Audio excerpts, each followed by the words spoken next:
안녕하십니까. 자, 오늘은 453페이지에 실무 쪽에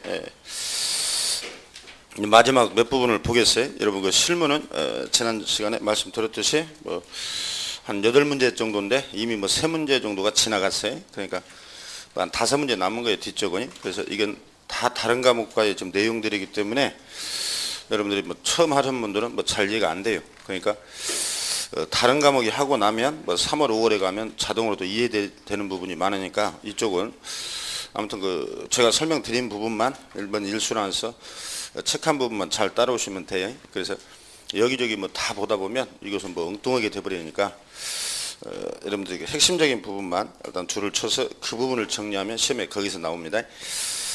지금 453페이지에 보면 3절에 조사 확인이라고 되어 있어요. 우리가 지난 시간에 이 총론 부분을 봤었는데 갑이란 개업공인중개사가 이제 오픈을 해가지고 매도자가 와서 이제 부동산을 이제 의뢰했단 말이죠. 내 건물을 팔아달라고. 그러면 이 중개업자는 이 부동산을 일단 조사를 해야 되죠. 조사를 해야 이 매수자에게 이 브리핑을 해서 이자가 이제 살지 말지 판단할 수 있는 자료들을 쭉 제시를 하고, 또 이제 이자가 원하는 가격이라든가 또 이사 날짜 이런 것들을 다 이제 결정을 해서 매매를 체결하게 되는데, 그렇다면 일단 가장 중요한 것은 중개업자 입장에서는 이 의뢰받은 물건을 조사하는 것이죠. 일단은 조사. 그럼 우리가 지난주에 조사 방법은 3가지가 있다 했잖아. 첫 번째가 뭐예요? 일단 매도자에게 물건을 기본적인 사항들을 물어서 조사하는 방법이 있었죠. 이게 이제 자료 요구였잖아, 지난주에. 그 다음에 두 번째는 공적 장부. 그 공적 장부를 떼서 조사한다고 그랬죠. 그래서 공적 장부에는 등기부 같은 것 떼서 권리관계, 대장 같은 것 떼서 사실관계, 공법상의 제한은 토지 이용계획 확인서, 상속 같은 건 뭘 떼서 조사한다고 그랬어요? 가족관계, 증명서의 의식을 빨리 깨워야 해요. 의식을. 또 일주일 만에 무의식 상태로 들어가 버렸는데. 그 다음에 세 번째가 이제 현장 조사라겠죠. 그 이자가 임장활동 직접 가봐서 조사하는 것. 이 3가지 방법을 잘 기억을 하라겠잖아. 이런 것도 한 문제 나온다고요. 그러면 이 방법을 통해서 이자가 지금 조사할 사항이 이제 9가지가 나오는 거예요. 그래서 이 시간에는 거기 453페이지가 조사 확인 사항 바로 9가지인데, 여러분들이 참고로 227페이지를 가봐요. 거기 가보면 이미 우리가 읽어보고 왔어. 그 227페이지 가면 확인 설명할 사항 9가지가 있었죠. 그거 외워야 한다 그랬잖아. 그럼 228페이지로 가보면 거기 다시 한번 읽어봅니다. 1번 중개대상물의 기본적인 사항, 소재지, 구조, 용도, 지목 이거 조사한다 했잖아. 맨 위에. 그 다음에 2번에 소유권, 전세권, 저당권. 이 권리관계는 당연히 뭘 떼야 되겠어? 등기부 떼야 되겠지. 1번은 대장 떼야 할 거 아니야. 공시법이야 다 지금이. 그 다음에 3번에 거래 예정 금액하고 중개 보수 실비 이거 조사를 하겠죠. 지금 물 마실 때가 아니요. 외워야지 자꾸 이걸 읽어서. 지금 읽어주잖아 지금. 시작하면서 물을 마셔. 제가 물을 마셔야지. 자, 4번 봐봐요. 토지 이용계획 공법상 이용기한 거래 규제. 지금 물 마실 시간이 없다는 거지 지금 이게. 자, 보세요. 공법상 이용 제한 거래 규제 외워야 한다니까. 자꾸 9가지를 눈 감고도 이 시험에 물어보니까. 그 다음에 5번에 수도전기 가스 수방 열공급, 그 다음에 벽면 도배 일조 소음 진동 환경 조건, 그 다음에 대중교통과 연계성 시장 학교의 근접성. 9번에 그 취득이라 동그라미 치하여 그 취득 관련 조세. 이 취득 관련 조세는 지금 세법에서 공부한 대로 취득세하고 농특세, 지방교육세 이런 걸 말하겠죠. 그래서 이 9가지를 이 3가지 방법을 통해서 조사하는 것이 바로 453페이지라니까. 그래서 우리 책이 어떻게 되어 있는가를 좀 잘 봐야 된다니까요. 그러면 453페이지 가보면 1번에 지금 뭐라고 되어 있어요? 중개대상물의 기본적 사항이라고 되어 있죠. 결국은 여기서 다시 나오잖아 이렇게. 그러니까 이 앞뒤가 똑같다는 얘기죠 지금. 그러면 453페이지가 그렇고, 그럼 465페이지 가면 또 뭐가 나와요? 예? 권리관계가 나오잖아 지금. 권리관계 앞에 225페이지 똑같죠. 8페이지하고 권리관계. 그 다음에 482페이지로 가면 공법상 이용제한 뭐예요? 거래 규제가 나오죠. 지금 똑같잖아. 482페이지. 그 다음에 494페이지 가면은 그 3페이지부터 취득 관련 조세하고 뭐야? 거래 예정금액. 그게 똑같잖아, 지금.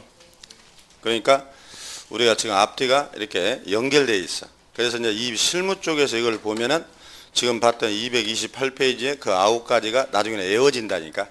이게 책이 어떻게 되는가를 알고 있어야 돼. 예? 그러면 이제 여기에서 우리가 이제 공시법과 민법, 공법에 관련된 내용이 다 들어가 있다니까. 그래서 여기서는 민법, 공법, 공시법 여러분들 끝나야 이런 내용들을 알 수가 있어요. 그리고 또 쉽게 이해가 되고. 그러면 이제 기본적인 사항이라는 것을 한번 봐봐요. 453페이지에. 그러니까 책의 편제가 어떻게 되어 있는가를 모르고 건성으로 읽으면 전혀 이쪽은 못 푼다는 거지. 지금 설명을 잘 들어야지. 그래서 거기 보니까 중개대상물의 기본적 사항, 이게 이제 여러분들이 공시법에서 다 공부하는 것들이지. 그럼 2번에 구체적인 조사 확인 봐봐요. 1번에 소재지라고 돼 있죠. 그럼 소재와 지번 아니야? 그 지적법. 그러면 1번만 봐봐요. 중개대상물의 토지일 때 토지, 니동 이에 준하는 지역으로 지번까지 정확하게 조사하고 여러분 계약서에도 써야 되겠죠. 그 다음에 토지가 수필지인 경우에는 수필지, 여러분 지적법에서 필지, 토지는 필지라고 그러지. 필지에는 지번이 다 있죠. 그래서 지번을 모두 표시라고 돼 있잖아. 그 1번만 딱 체크하면. 그 다음에 2번으로 가보면 그 세 번째 줄 봐봐요. 중간에 특히 구분 소유 건물. 여러분 이제 민사특별법 시간에 하잖아. 구분 소유권, 공동주택 이런 거. 이런 것은 동층 호수까지 정확하게 써야 해요. 몇 동 몇 호 이렇게 써야 되잖아. 이러면 건물이. 그거 이해는 없어. 자, 그 다음에 2번으로 가면 이제 면적. 여러분 참고로 면적은 그 맨 밑에 봐봐. 지난주도 얘기했지만은 제곱미터를 여러분 평으로 환산을 하면 0.302호를 곱하라겠지. 그 뭐 상식으로 넘겨보면. 자, 2번을 봐요. 토지는 토지대장, 임야대장에 의하여 필지별로 확인하고 건물은 뭘로 확인한다? 건축물 대장을 통해서 확인한다. 공시법이네. 자, 그 다음에 3번 봐봐요. 제가 읽어준 거 얘는 필요 없어. 3번 건축물이 주택일 경우에는 전용면적, 일반 건축물일 경우는 연면적으로 하되 각 층별 면적을 확인한다. 그러니까 여러분들 이거 대장을 떼서 이런 걸 다 확인할 수 있다는 거야. 그 2번, 3번 줄 쳤잖아 지금. 그런 거 얘는 필요 없다고. 자, 여러분 아마 4번 같은 경우는 도시개발법 공부하시죠. 환지. 그러니까 환지가 지정된 경우는 환지 예정지 증명원 거기다 줄치면 이걸 떼서 조사하는 거예요. 그 다음에 3번 지목. 여러분 이제 공시법에 가면 지목 28가지가 있다고 하죠. 그래서 그 세 번째 줄 봐봐요. 지목은 뭘 가지고 확인하냐 이걸 물어. 토지대장, 임야대장에는 지목이 정식 명칭으로 나오고 지적도 임야도에는 부호로 나온다 그랬어. 그러니까 여러분들이 공장용지, 공장용지는 뭘 따가지고 약자를 따서 부호로 표시하죠? 장자를 따지. 장자. 원은 뭐예요? 그럼 원자를 따는 건 유원지죠. 그러니까 대장에는 유원지라고 나오고 지적도에는 원이라고 나온다는 거지. 이 공시법. 공시법 모르면 기다려야 돼. 그냥 줄만 치는 거예요. 오늘은 늦게 온 사람들은. 그래서 여러분들이 지목을 알고 싶다. 그러면 토지대장이나 지적도를 떼면 알 수 있다. 그것만 기억하면 돼. 뭘 떼본다고? 토지대장 또는 지적도, 임야도 이런 거. 그 다음에 아까 건축물의 경우에는 전용 면적도 확인하라고 그랬죠. 그 다음에 연면적 확인하죠. 그 다음에 층별 면적 확인한다고 그러잖아. 이건 또 공법이네. 건축법. 여러분 공법에 가면 건축법에 가면 대지 면적분의 건물 바닥 면적을 뭐라고 그래요? 건폐율이라고 그러죠. 바닥 면적 합을 뭐라고 해요? 연면적이라고 그러죠. 연면적. 그러니까 건축법을 또 알아야 돼. 그러니까 이런 것은 좀 시간이 지나야 돼. 그래서 아무튼 여러분들은 건축물 대장을 떼면 건폐율, 연면적 이런 걸 다 할 수 있다 이 말이에요. 그러니까 우리는 뭘 물어보냐, 건폐율이 뭐냐 이런 걸 물어보는 게 아니라 우리 과목은 이런 공법에서 물어보는 거고 우리 과목은 건폐율이나 연면적을 알고 싶으면 뭘 떼봐야 되냐 이렇게 물어본다니까. 그럼 뭘 떼야요? 그거 써줬잖아. 책에 건축물 대장이라고. 그냥 실무는 그냥 여기서 종강할까요? 공시법 공법 하고 나서 할까요? 좀 다른 과목 하고 나서 해야 돼 사실은 이게. 자, 그래서 그 줄친 거 얘는 필요 없고, 그 다음에요 4번으로 내려가면 이제 뭐가 나와요? 목차가 경계. 여러분들 지금 목차만 알아도 돼. 이런 걸 기본적 사항이라고 그래. 사실관계. 그러니까 이런 사실관계는 다 뭘 뗀다고? 대장을 떼는 거야. 대장. 공시법. 그래서 목차의 경계, 지목, 소재지 막 이렇게 면적 써졌잖아. 이런 걸 여러분들이 잘 조사를 해야지 이제 중개업자가 되면. 그러면 대장이나 지적도를 떼서 조사한다는 뜻이야. 시작하면서 조용히 돼버렸네. 계속 목만 타나요 지금. 자, 나중에 이제 7월 8월 가면 다 또 개안 눈이 열려요. 눈이 지금 우리 과목이 어려운 게 아니라 다른 과목 기초가 안 돼서 그래 지금. 우리는 다른 과목을 다 갖다가 합해 놓은 거예요 여기다가.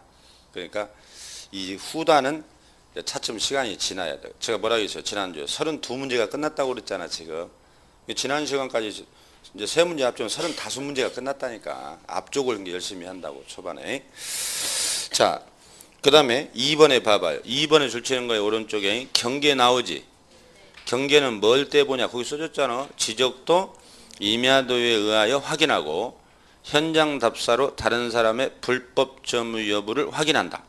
그러니까 내 땅이 어디까 내가 살 땅이 어디까지냐. 여러분 토지에는 다 경계가 있잖아요 필지에는. 그러면 내 땅이 여기까지인지 이번엔 사는 땅이 경계가 여기인지 이런 걸 알고 싶다면 뭘 떼보라고? 지적도 또는 임야도. 그래서 이걸로 이제 측량해보면 알 수 있다는 거지. 그래서 지적도 이렇게만 하세요.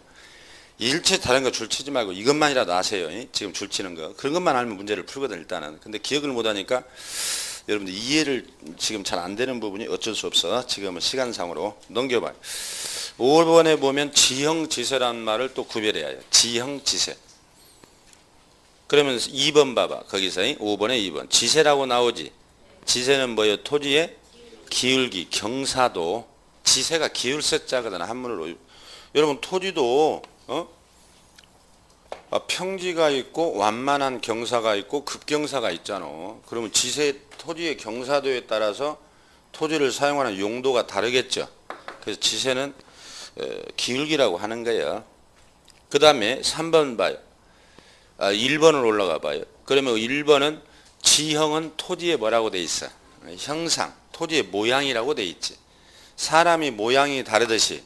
여러분 사람 생김새가 다 틀리잖아. 삼남한상이 생김새가 다 틀리듯이. 그러나 다 뭐였어? 살아있다는 자체로 인간의 존엄성이 있잖아. 인간의 존엄성이. 한 국가를 구성하는, 인류를 구성하는 하나의 조직이란 말, 인자란 말이죠. 그러면 토지도 모양이 다 틀려. 정방형이 있고 정사각형, 장방형이 있고 부정형이 있고 막 멋대로 생긴 것들이 있어요. 그럼 토지 모양에 따라서 여러분 내가 전원주택을 지을지 상가를 지을지 뭐 주차장 용도로 쓸 건지 이런 용도가 다 또 달라진다니까. 이런 걸 지형이라고 그래요. 지형은 뭐라고 한다고? 토지의 형상, 모양. 너는 왜 그 모양이냐 할 때 모양이라고. 그 다음에 지세는 뭐라고? 기울기. 그럼 이제 결론이 3번을 딱 얘기해요. 3번 자주 나와 지문에. 지형은 지적도로 확인할 수 있다네. 지세는 기울기는 공부로 확인이 안 된다네. 그럼 어떻게 해요? 현장 답사리. 지난주에 반복이야. 지형. 그래서 토지의 모양은 지적도를 떼면 아마 여러분들이 중개사무소에 가보면요.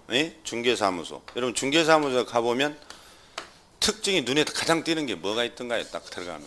지도가 눈에 띄지. 지도. 큰 전국 지도가 있고 옆에는 지적도가 있어. 지적도. 그래서 대2번지 대3번지 다 써져 있어요. 이렇게.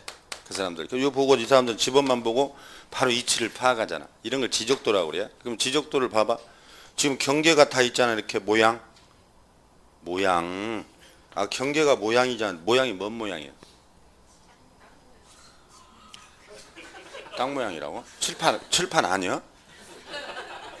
지금 네모냐 세모냐라 있지 지금. 모양 장방형이잖아. 직사각형. 이 지적도를 보면 이 지형을 알 수 있다니까. 모양을. 아시겠어요? 그러니까 강원도 저 횡성에 있는 땅을 내가 알아보려고 그래요. 근데 모양이 어떻게 되는지 궁금하잖아. 그러면 가보면 알겠지만 물론 가기 전에 내가 원하는 모양이 아니면 가볼 필요도 없잖아. 그럼 일단 뭘 떼본다고? 지적도를 떼면 알 수 있다니까. 왜 이러세요? 지적도. 모양. 근데 모양은 딱 사각형으로 마음에 들어. 직사각형으로. 근데 이게 경사를 알 수가 없잖아. 그럼 또 어떻게 해요? 이제 가봐야지. 그거예요. 지금 공부하고 있잖아 우리가. 그게 시험에 물어본다니까. 근데 그런 걸 틀리고 온다니까. 아시겠죠? 자, 잘 기억하세요. 그 다음에 6번의 건물. 이제 건물을 조사할 때는 그 목차만 보는 거예요. 이 건축법을 또 해야 되거든. 여러분 건물의 구조란 말 알지? 그 다음에 2번에 뭐라고 돼 있어? 용도. 여러분 건축법 지금 들어갔나요? 용도가 몇 가지가 있다고 그래요? 건축법에는? 건축물에는? 네? 29가지 있다고 그러지? 한 분만 수업 들었는가 보네. 공법을. 그 다음에 건축 연도. 몇 년도에 지어졌는가? 궁금하잖아? 그럼 이런 건 다 건축물 대장을 떼면 된다는 거야. 예? 그 다음에 건물의 방향. 우리 국민이 가장 선호하는 방향이 뭐야? 남향이죠. 남향인지 남동향인지 남서향인지는 그 두 번째 줄. 현장 조사예요. 현장 조사. 그것도 시험에 물어. 다른 건 없어요. 그러니까 지금 첫 번째 하나를 봤어. 기본적인 사항은 소재지, 구조, 용도, 지목, 면적 뭐 이런 것들인데 지금 대장이나 지적도가 대표적이었죠. 이런 공부를 통해서 조사한다는 거예요 지금. 그 다음에 공부에 안 나오는 지세 같은 거, 건물 방향은 어떻게 한다고? 현장. 여러분 이것만 알면 돼 지금. 1년 동안. 그래서 줄친 얘는 아직 필요 없어요. 우리가 앞으로 공부할 내용을 쭉 개관을 해본다고 생각하세요. 지금 기초 강의에서. 그 다음에 쭉 보면은 그 서식이 들어있어. 그건 필요 없어. 책 두꺼워지라고 넣은 거예요. 이게. 그래야 책 같거든 이게.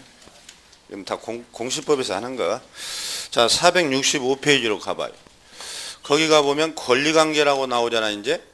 그럼 여러분들이 지난주에도 제가 얼추 얘기했지만 권리관계의 대표적인 권리관계를 표시하는 대표적인 공적 서면은 당연히 뭐예요?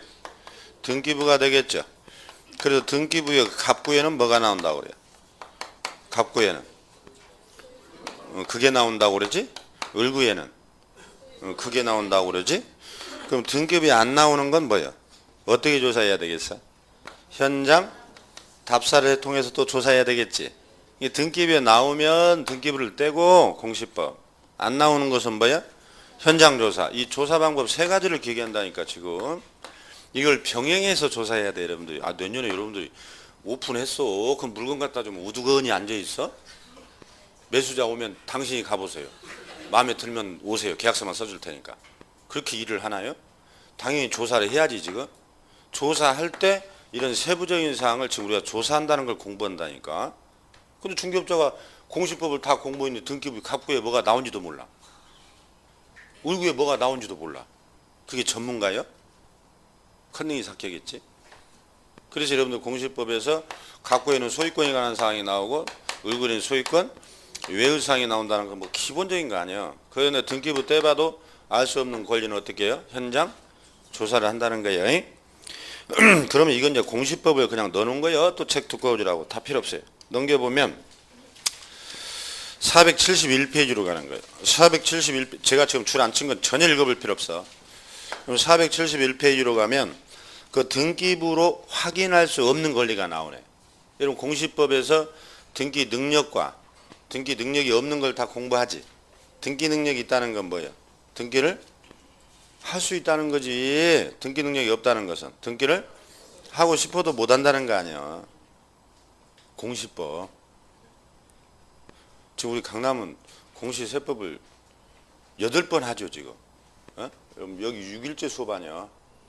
지금 여러분 5일째 수업하는 학원들이 많아요. 절반은 대한민국에. 그 공시세법 같은 건 3일만 해버려 3주. 왜 16개 달랑 나오니까. 공시법 24개. 근데 여러분들 7주 8주씩 하면 지금 다 끝났을 것구만. 워낙 자세히 해버리니까. 다른 데는 여러분 5일째 수업한 날은 수업하는 학원들은 여러분 격주로 오잖아. 공시세법 선생이. 2주에 한 번씩. 아주 복받은 학원이지 여기가. 근데 실력은 가장 저조해버려. 더해주니까 더 몰라버려.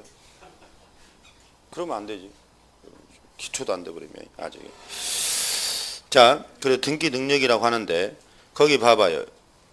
1번 봐봐요. 등기 능력이 없는 부동산 물건. 거기 보면 점유권. 여러분 점유권은 등기할 수 있어 없어? 없죠. 유치권은 없죠. 동그라미 쳐 읽어준 데는 빨리빨리. 그다음 네 번째 줄 보면 분묘 기지권. 여러분 민법에서 분묘 기지권 했나요? 했잖아. 당연히 할 수밖에 없지 지금 진도상으로. 그래서 이런 점유권이나 유치권, 분묘 기지권, 동골뱅이 이것은 등기할래야 할 수가 없는 권리.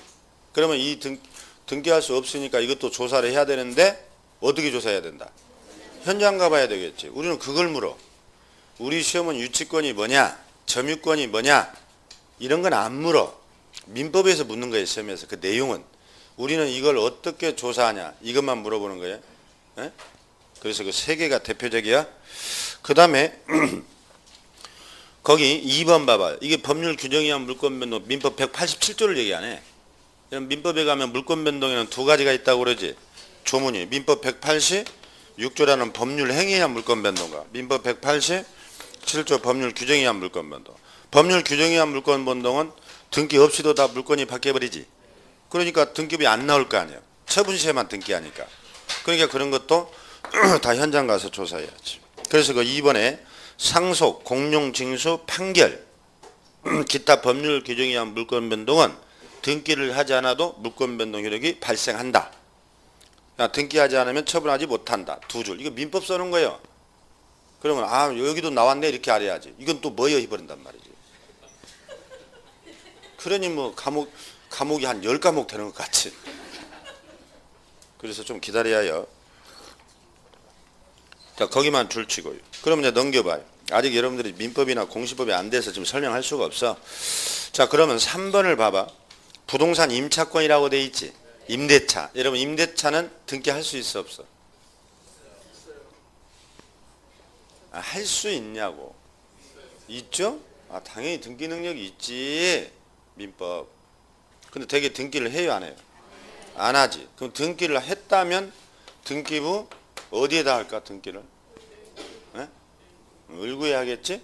또 고개 숙여버리네. 무슨 죄가 많은지 그렇게. 갑구는 소유권에 관한 사항이 나온다니까. 소유권 외의 사항은 다 을구에 나온다니까. 그럼 임차권은 소유권이 아니잖아. 지상권, 지역권, 전세권 다 을구에 나오겠지. 소유권만 갑구에 나온다니까. 소유권에 대한 가등기, 소유권에 대한 가압류, 소유권에 대한 가처분 다 갑구에 나오겠지. 소유권에 관련된 권리는 공시법. 그럼 소유권이 아닌 것들은 다 어디에 나와? 아, 을구에 나온다니까. 뒷면에 나오는 게 아니라 을구. 갑구, 을구 둘 중에 하나예요. 근데 갑구, 을구에도 안 나오는 권리가 유치권, 분묘기지권, 점유권. 그런 건 현장 가서 조사하라. 우리는 그것만 알면 된다고. 등기부이. 여러분들은 따도 문제네. 등기 못 봐서.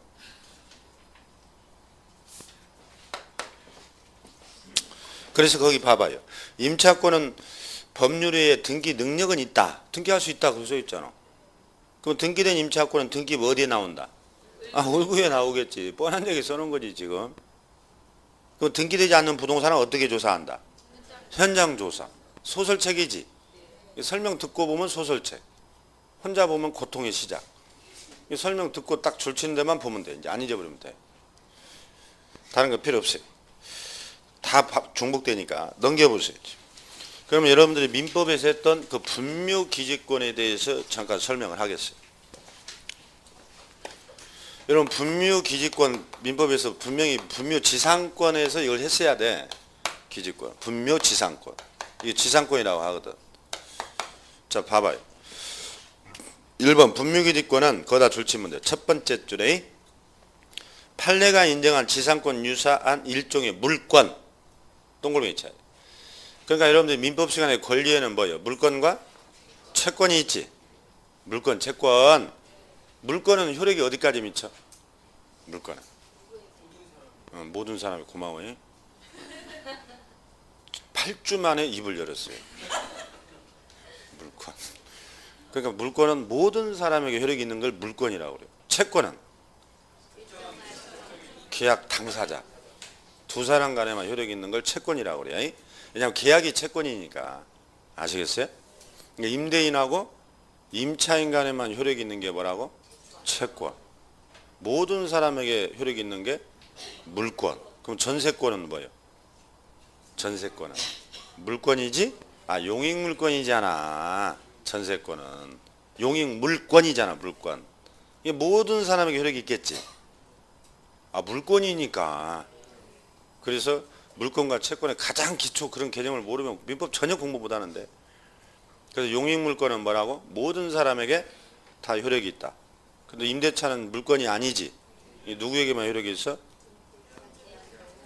임대인하고 임차인 두 사람 간에만 그걸 계약 당사자라고 그러잖아.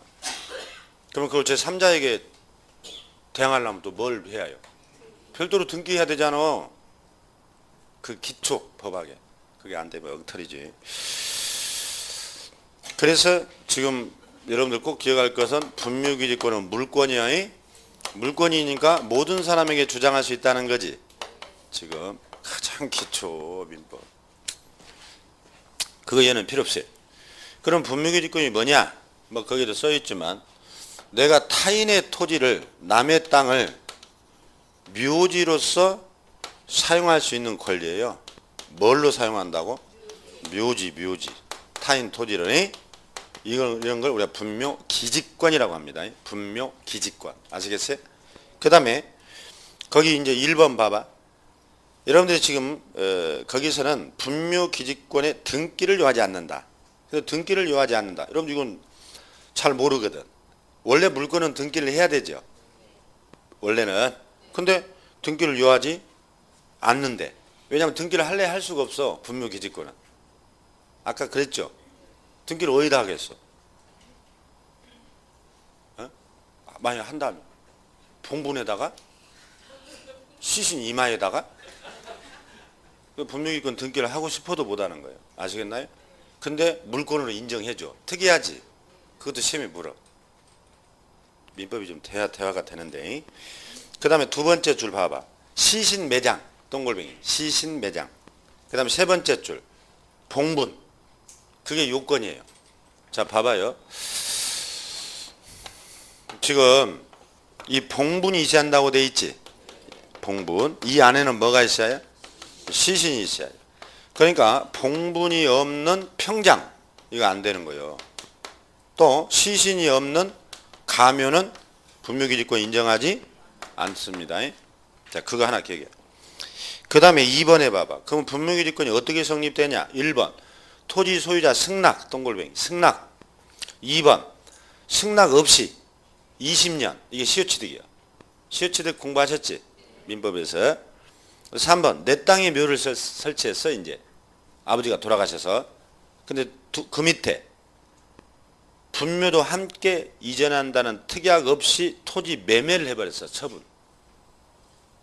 그러니까 이제 그런 경우에 성립되는 것인데. 자, 이런 얘기야.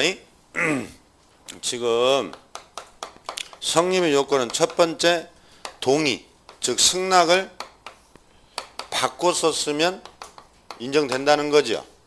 A 토지인데 B가 야, 우리 아버지가 돌아가셨는데 너희 땅에다가 묘 좀 쓰자. 우리 아버지 좀. 그래라. 동의해버렸지. 그러면 이제 성립돼요. 그럼 나중에 옮겨라 못한다는 뜻이야. 잘 들어야지. 쓸 거 하나도 없어. 이게. 거기 책이 다 있는 거. 뭐 책도 지금 못 읽는데. 두 번째는 뭐야? 승낙 없이 됐다고 돼 있죠. 거기 두 번째 지금 줄쳤잖아. 승낙 없이 묘를 써버렸다니까. 그러니까 시골에 가면 막 야산에다가 B가 자기 아버지가 돌아가시자 뭐 누구 땅인지도 모르고 시골에 가면 막 야산에다 묘를 써버렸어. 그게 지금 2번 얘기야. 승낙 없이. 그럼 몇 년 지나요? 20년이 지나면 시효취득 한다고 돼 있지? 예? 잘 봐야 돼. 늦게 왔잖아 지금. 예. 그 다음에 세 번째. 이번에는 내 땅에다 썼어요. 내 땅. 내 땅에다가. 자, A가 있어 이렇게. 근데 아버지가 돌아가셔서 묘를 썼다니까요. 우리 땅에, 자기 땅에. 근데 이제 B가 이제 아버지 돌아가시고 나서 몇 년 후에 내다가 땅을 팔기로 해서 부득이 이제 뭐 사업상 돈이 필요했어. 그 비에게 파는데 매매를 하는데 이 묘를 그 줄쳤잖아. 이전한다는 특약함이 없이 매매가 됐어. 지금 그러면 매수자는 아이고 내가 깜빡했네요. 저 뒤쪽으로 돌아가 보니까 묘가 있던데 그 묘 옮기세요. 이거 못 한다니까. 예? 그러니까 계약할 때 어떻게 해요? 묘를 이장한다는 특약을 해야 한다는 얘기 아니야. 이게 매수자가 땅을 살 때는 어떻게 해야 되겠어요? 둘러봐야겠어? 안 둘러봐요? 쭉 둘러봐야지. 그러면 내가 땅을 사되 당신 아버지 묘를 1년 이내에 이장하세요. 그럼 내가 사고 이장 안 하면 안 사고 우리 아버지 묘는 놔둡시다. 내가 옮길 데도 없어요. 협의를 하겠지 서로. 그럼 협의된 대로 끝나겠지. 근데 아무 말이 없이 지금 끝나버렸다는 거 아니야. 그럼 누가 유리해? 네? 매도자가 유리하지? 그러니까 매도자가 땅 보여줄 때 이리 와보세요. 우리 땅이 여기에 오면서 보여주면서 뭐예요? 묘 없는 데로 실실 데리고 다니냐겠지. 그거 가보지 말라고. 그쪽은 그거 가볼 거 없어요. 그 귀신 나와요 하면서 얼른 데리고 내려와 버려야지. 얼른 습시다 하고 써야지. 지금 그런 얘기예요. 그러니까 매수자는 다음날 날 밝을 때 또 올라가 봐야 돼. 네. 자, 이게 분묘기지권이야. 그 다음에 3번에 1번 봐요. 분묘기지권은 그럼 범위가 어디까지냐 이 말이야. 분묘기지 자체 거기다 줄치하여 뿐만 아니라 그 밑에 분묘의 기지 주의 공지까지 미친다. 두 줄만 딱 줄치면 돼. 주의 공지. 그러니까 그러면 지금 남의 땅을 좀 묘로 사용할 수 있는 걸 분묘 기지권이라고 하는데 그러면 봉분 여기 이걸 기지라고 그래요. 기지. 그러면 기지까지만이냐 주위에 공지 빈 땅을 말이야. 빈 땅까지냐 이런 걸 우리가 분묘 기지권이라고 그래요. 그러니까 여러분 봉분만 있어가지고는 이 묘를 수호 봉제사를 지낼 수가 없지. 그러니까 여기에 상석도 세우고 여러분 성물도 세우잖아요. 이 비석. 이런 것을 활용할 수 있는 최소한의 땅을 주위에 공지라고 그래요. 남의 땅을 너무 넓게 차지하면 안 되겠지? 그거 하나 없어요 이제. 지금 가장 기본적인 것만 하는 거예요. 자, 오른쪽 페이지로 가면 2번 분묘기지권의 존속기간 동글뱅이 그 세 번째 줄에 줄자인 존속기간에 권리자의 수호 봉사를 계속하는 한 존속기간 제한이 없다. 남의 땅에다가 지금 묘를 썼는데 내가 분묘기지권이라는 물권을 취득해 버렸잖아 지금. 아까 세 가지 방법으로. 그러면 언제까지 사용할 수 있다고? 존속기간에 제한이 없다니까. 아시겠어요? 물론 약정이 있으면 약정이 따르고. 그 다음에 3번 거기서 그러면 이자가 사용료를 내야 되냐? 세 번째 줄 봐봐. 지료. 세 번째 줄 지급할 필요가 없다요. 이게 무상으로 남의 땅을 묘로서 계속해서 사용할 수 있는 권리라니까. 아시겠어요? 이게. 그러니까 여러분들이 지금 산 좋고 물 좋은 지역에 가보면 묘지가 다 있지. 산에 가다 보면 우리나라는 역사의 아픔이 많아가지고 왜 그래요? 잘 봐봐. 묘를 많이 받는가벼. 저분이 물이 필요하구만. 봐봐. 그래서 뭐 6.25 전쟁이라든가 옛날에 뭐 빨치산 이런 것들이 많이 죽어나가죠. 그러니까 산야에 막 묘가 많잖아요. 이게 막 그 당시 썼을 거 아니에요. 누 땅인지도 모르고 임야가. 그런 것들이 20년이 지나면 시효치대 간다 했잖아. 예를 들어 막 그런 형태예요 지금. 이제 무연고 묘일 수도 있죠. 이게. 그러니까 아무튼 주인 있는 묘 이런 것은 수호 봉제사하는 한 계속적으로 무상으로 묘지를 사용할 수 있는 권리를 뭐라고 한다고? 분묘 기지권이라고 한다니까. 그래서 작년 12월에 이 분묘 기지권을 대법원 전원 합의체로 없애려고 그랬어. 전국 산야에 너무 많다. 이게 무슨 금수강산이냐? 이건 묘지강산이지. 그 땅을 다 묘를 다 이렇게 일제 정리를 해야 되겠다 했는데 또 대법원 판사들이 또 보수적이어가지고 유지해야 되겠다. 놔두라. 엊그제 없어질 뻔했거든 이게.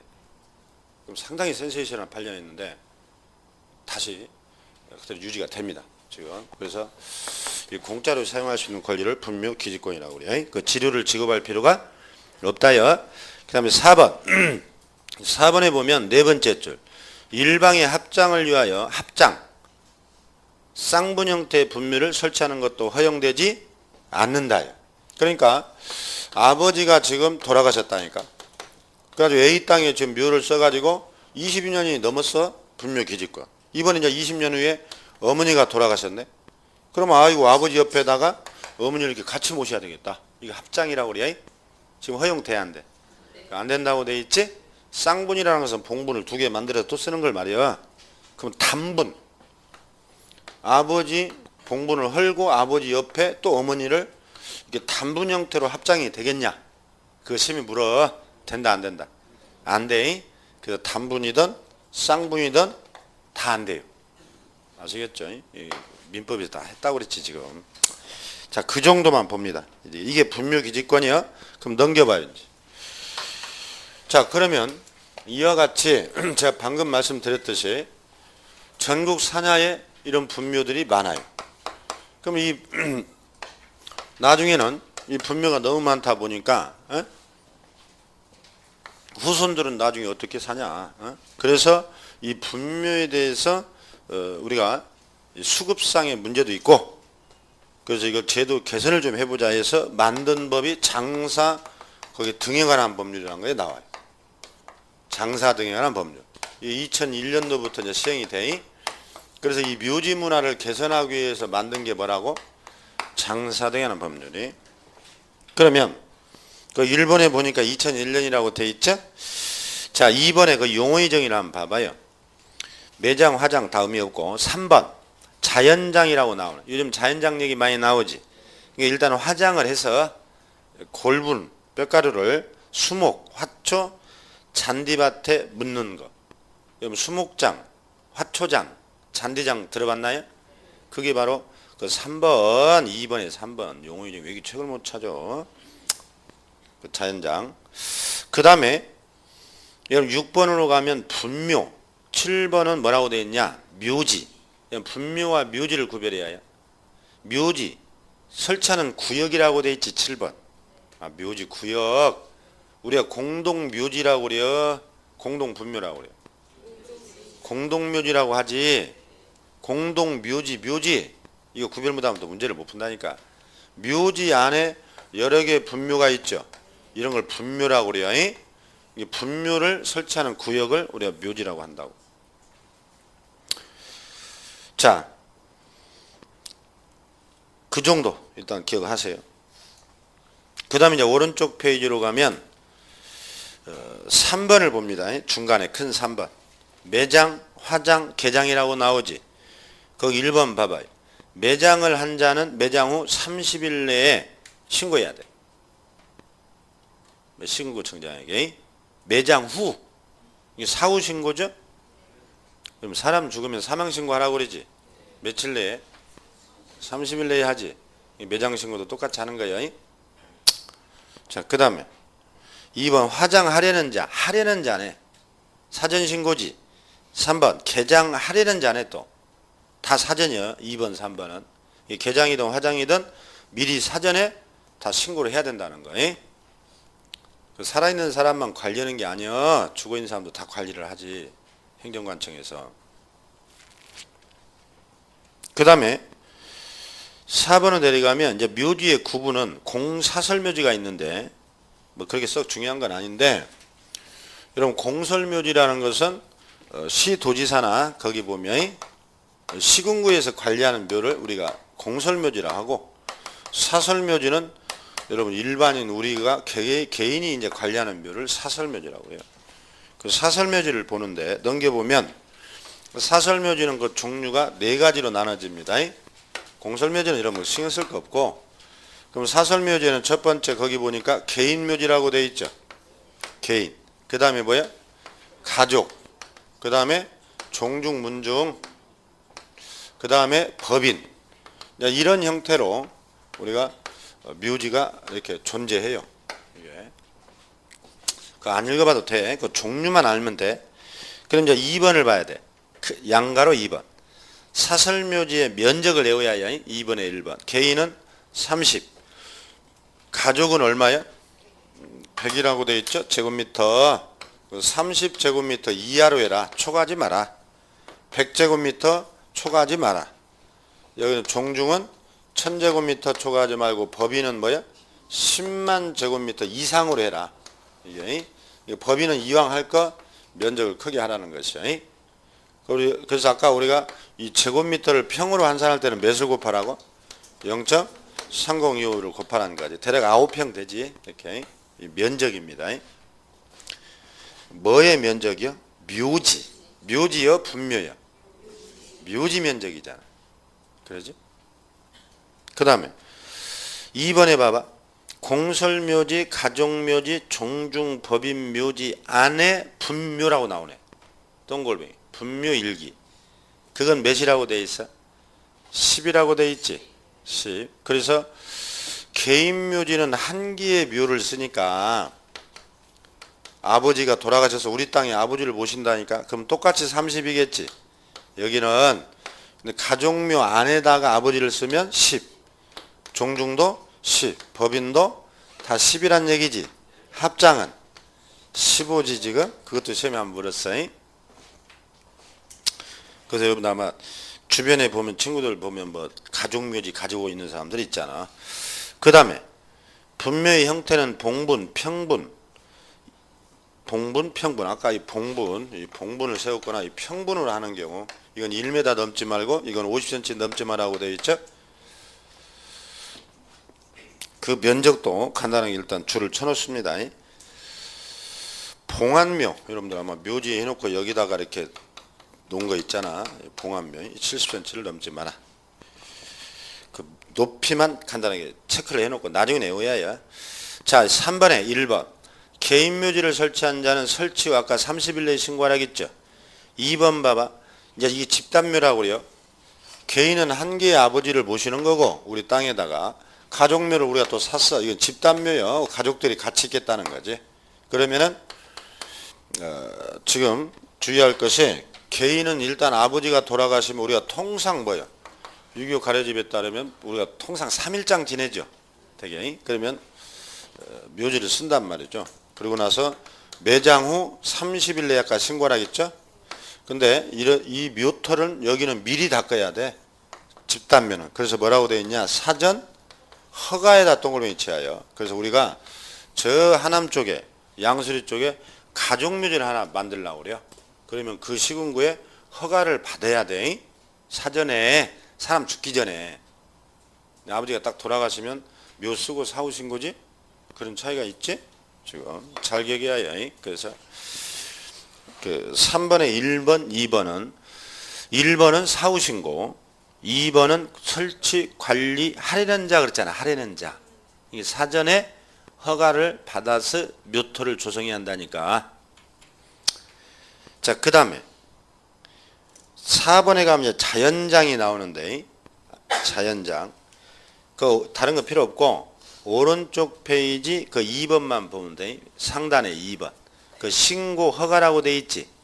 자, 기억번. 개인 자연장을 조성한 자. 조성 후 30일이네. 신고하게 돼 있고. 그 다음에 니은번. 가족이나 문중은 조성 또 하려는 자네. 사전 신고지. 디귿번. 법인은 또 사전 허가네. 그것도 시험에 나왔지. 그러니까 자연장. 아까 자연장이 뭐였어? 화장해서 골분을 수목이나 잔디밭, 화초밭에 묻는 거 있죠. 여러분 서양 같은 데 보면은 막 잔디 위에서 애들이 뛰어놀고 밑에는 항아리가 들었다니까. 골분함이. 이런 걸 잔디장. 화초 밑에 심은 거 꽃밭을 조성하고 이 밑에 골분함을 묻어놨잖아. 이런 걸 자연장이라고 한다니까. 그러면 거기 보면 개인은 조성 후라고 돼 있지. 그래서 자연장도 개인은 사후신고에. 근데 가족하고 문중은 사후신고여 사전신고여. 가족은 여러 기잖아. 여러 기라고 그러지 분묘는 기, 한 기, 두 기. 그래서 그 사전에 어디다 쓸 건지 신고 좀 하고 하래. 근데 법인은 집단으로 막 써버리니까 이제 사전에 뭐야? 허가지, 허가. 기억을 해야 돼. 그리고 그 정도. 너무 많이 하면 여러분 하나도 기억 안 날 텐데. 그 3번. 그건 이순환 때 할 것이고. 여러분 맨 밑에 5번으로 가봐. 여러분 상식적으로 알고 있는 사람도 많이 있을 거예요. 여러분 묘지는 아무데나 막 쓰면 안 되거든. 그 설치 제한이 있어요. 그 기억번 봐봐요. 종중 법인은 집단묘지 또 집단이라고 해서 면적이 크잖아. 종중문중들 막 임야에. 법인묘지는 도로는 하천으로부터 몇 미터? 300m 이상 떨어져야 돼. 면적이 크니까. 그 다음에 시골에 가면 20호 이상 마을이 있으면 몇 미터? 500m 떨어져야 돼. 귀신 나오니까 그 마을 앞에는 못 쓰게 한다니까. 그 다음에 니은번 개인이나 가족묘는 면적이 좁지. 그러니까 면적 거리가 짧잖아. 200m. 그 다음에 20호 마을이 있으면 뭐야? 300m. 초등학교가 있다. 아버지 묘를 쓴다. 개인 묘를. 몇 미터 떨어져야 해? 300m. 법인 묘지다 쓰면 500m라고 되어 있지? 자, 그것도 기억해야 해요. 그리고는 이제 설치 제한 지역은 아직 필요 없고, 이제 6번만 하나 더 봅니다. 왜냐면 묘지 오늘 많이 하면 밥맛 없으니까 점심 때. 자, 6번 보면 설치 기간이 있어요, 묘가. 아까 분묘 기지권은 기간 제한이 없었지. 아까 수봉 제사 지내는 한 계속해서 보호할 수 있었거든, 존속. 근데 이제 장사대한 법률에서는 이게 무한정 가버리니까 분묘 기지권이. 그래서 이걸 제한을 시키는 거예요, 이제. 기간을. 그래서 거기 봤더니 1번 봐봐. 공설사설묘지의 최초 기간은 몇 년? 30년. 그러니까 아버지를 뭐 시립묘지에 썼다. 또는 가족묘에 썼다. 그러면 일단은 30년이면 기간이 끝난다니까. 근데 2번에 보면 두 번째 줄. 설치기간 연장을 하고 싶다. 아버지를 거기다 더 모시고 싶다. 그럼 1회 하나여 몇 년? 30년 또 연장이죠. 30년. 그러면 연장 최장으로는 법적으로는 한 60년까지 보장이 되는데 거기 3번에 보면 시도지사 시군구청장은 조례로 그 밑에 이걸 단축할 수 있어요. 30년까지 다 인정해 주지 않아요. 지금은 거의. 그래서 지방마다 이 묘지가 또 부족해 가지고 묘지 수급상의 문제가 있어서 5년에서 30년 사이로 정의락이 있는데 어떤 지방자치단체는 10년만 연장해 준 데도 있고 15년만 해준 데도 있어. 그럼 최초로 30년은 무조건 보장이 되잖아. 그러면 10년 해주면 40년 만에 이제 아버지는 뭐요? 여기서 나와야지. 일어나세요, 아버지. 그래서 깨워야 해요. 그 다른 사람이 또 들어가요, 여기에. 나오고 들어가고 이렇게. 그래서 묘지가 더 이상 외부로 확장되는 것을 막고자 이렇게 된 거예요. 기간 제한이 있어. 그 다음에 거기 7번 봐요. 그럼 설치기간 이게 연장까지 해서 다 끝나버렸어. 그러면 두 번째 줄 1년 이내 1년 이내에 분묘에 설치된 시설물 어떻게 해라?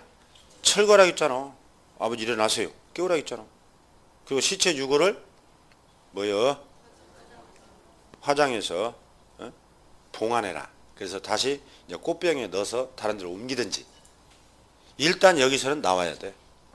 그래서 이제 여러분 시립묘지 이런 데도 가보면 뭐 도립묘지 같은데 계속 이렇게 기간이 되면 이렇게 돌게 돼 있어요. 이제. 아시겠죠? 그래서 묘지는 제한이 되고 이 기간이 끝나면 몇 년 이내에 철거해야 한다고? 1년. 자, 그 정도. 그 다음에 8번에 가면 이게 타인묘지에 토지에 막 묘를 설치해버린다. 이런 거 인정 안 돼, 이제. 그럼 1번 봐봐. 토지 소유자나 묘지 설치 연구자는 다음 분묘에 대하여 시장 등의 허가를 받아 매장된 시체 유골을 개장할 수 있어. 누가 내 땅에다 묘를 써버렸다니까. 개장할 수 있다고 돼 있지? 그럼 오른쪽 페이지 2번 봐봐. 토지 소유자, 묘지 설치자, 연구자가 개장하려면 미리 3개월이에요. 3개월. 동글뱅이. 기간을 정해서 설치자 연구자에게 알려요. 이게 여러분들 이제 일간신문에 보면 막 개장 공고가 나오는 게 그거예요. 개장 공고. 자, 그 다음에 4번으로 가면 승낙 없이 설치된 분묘 연고자는 해당 토지 소유자나 설치자 연고자에게 토지 사용권 그 밖에 보존을 위한 권리를 주장할 수 없다. 이게 굉장히 중요한 거예요. 3번. 내가 당신 땅에다가 이미 20년 전에 묘를 쓴 거다. 그럼 아까 시효취득을 인정해 줬지. 이제 2001년 이후부터 설치된 분묘들을 이거 인정 안 해줘 이제. 그러니까 옛날 기존 것은 그냥 기득권을 인정을 해주고 이 법 시행 이후부터는 이제 이 법이 적용돼 버려요. 예? 그래서 기존 거에 대한 분묘기지권을 지난 12월에 대법원에서 인정을 안 해주고 합의체까지 올라가서 전원합의체. 근데 그게 안타깝게 또 그대로 유지가 돼버려. 이번에 없어질 뻔했는데. 그래서 이 법 시행 이후부터는 이제 남의 땅에다가 묘를 썼어도 인정된다 안 된다? 이제 안 된다요. 거기까지 3번. 거기다 써놔요. 이제 분묘기지권 인정되지 않는다. 3번. 이 법 시행 이후부터. 그래서 우리가 이 분묘기지권하고 이 장사대한 문제가 한 문제가 나와요. 지금 줄친 부분에서 나온다니까. 자, 그 정도. 자, 이렇게 해서 우리가 이제 권리관계를 봤어요. 자, 봐봐요. 지금 처음 하는 분들은 우리가 지금 9가지 조사할 사항에서 기본적 사항 봤죠. 아까 봤잖아. 소재지, 구조, 용도, 지목. 그 다음에 권리관계 봤지. 9개 목차를 외우라 했잖아 아까. 그렇지? 그 다음에 이제 넘겨보니까 482페이지에 세 번째가 뭐예요? 공법상 이용제한 거래 규제가 나오잖아. 아까 228페이지가 9가지 228페이지에서 지금 9가지 중에 2개가 끝났다니까. 이제 세 번째가 공법상이라니까. 이게 쉽게 말하면 기본적 사항 권리관계가 끝났고 이제 공법상으로 왔어. 이제 공법으로 또. 아시겠어요? 그래서 이제 9가지가 쭉 가는 거예요. 지금 우리가 어디를 보고 있느냐가 중요한 거지. 지금 기초 때는. 지금 분묘기지권이 어디서 나왔는가가 중요하지. 어디서 나왔어?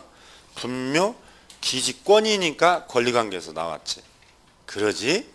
아까 소재지 이런 것은 기본적에서 나왔고 이제 공법상으로 왔지. 지금 어디를 보고 있는가 체계를 잡아야 돼. 항상 법을 공부할 때는. 여기서부터 좀 쉬었다가 보고 있어.